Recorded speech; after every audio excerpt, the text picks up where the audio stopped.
আরে টিকাটলের মোড়ে একটা অভিসার সিনেমা হল রয়েছে, হলে নাকি আর কন্ডিশন রয়েছে। আরে হলে নাকি আর কন্ডিশন রয়েছে, আরে টিকাটলের মোড়ে একটা হল রয়েছে, হলে নাকি আর কন্ডিশন রয়েছে।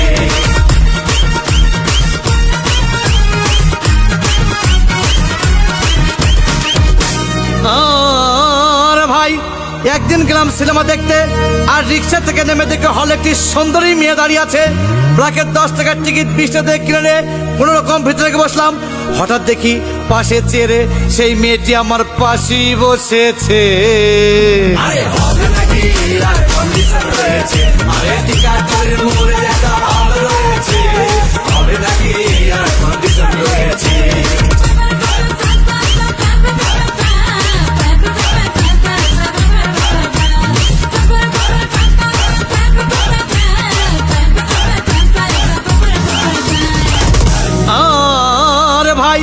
সিনেমা আরম্ভ হয়ে গেল।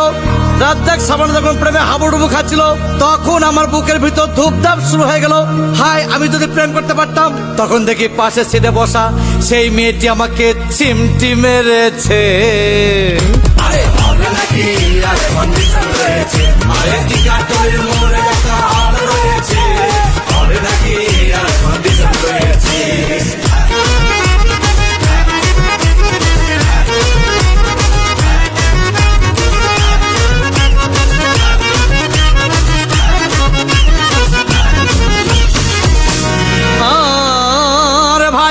সিনেমার অ্যাকশন তখন চলো, রাজ্জাক ভিলেন তখন ধূপধাম মারপিট। আবার সাবানা এসে রাজ্জাককে বলল, আমি তোমাকে ছাড়া বাঁচবো না, তুমি আমার জান। তখন পাশে সিটে বসা সেই মেয়েটি আমাকে ধাক্কা মেরেছে। আরে হবে নাকি আর কন্ডিশন রয়েছে, আরে টিকাটলের মোড়ে একটা হল রয়েছে, হবে নাকি আর কন্ডিশন রয়েছে।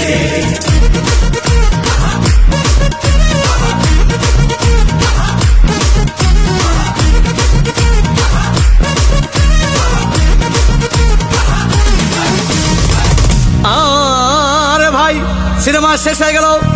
মেয়েটি আমার রিক্সায় চেপে বললো, ডার্লিং খুব ক্ষুধা পেয়েছে, গেলাম মস্তফা হোটেলে, খুব পোলা কুমা খাইলাম। হঠাৎ দেখি বয় একটা 1000 টাকার বিল এনেছে। বিল না দেখে তখন আমার মাথা ঘুরেছে। আরে হবে নাকি আর কন্ডিশন রয়েছে, আরে টিকাটলের মোড়ে একটা হল রয়েছে, হবে নাকি আর কন্ডিশন রয়েছে।